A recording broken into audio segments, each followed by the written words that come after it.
মারিস আমার সাথে, আমার এটা একদম পছন্দ হয় না। আজকে না হবে রিভেঞ্জ।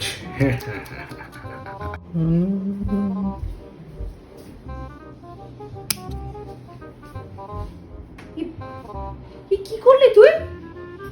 ই বাবা, ই বাবা, তুই হেডফোনটা কেটে দিলি কেন? এই যে তুই যে এই পাগলের মতো যে ইয়ার্কিগুলো মারিস আমার সাথে, আমার এটা একদম পছন্দ হয় না। এইটা আমি একটা জিনিস তো শুনছিলাম নাকি, সহ্য হলো না। এবার কি করবো এবার আমি? A few moments later. দেখ দুঃখ পাস না, এই দেখ দেখ, এটা দেখ একবার হাতে নে। কি জিনিস এটা? আরে এই তো হাসি ফুটেছে। আরে পছন্দ? হ্যাঁ হ্যাঁ, খুবই সুন্দর। না এবার ভালোভাবে তুই শুনতে পারবি।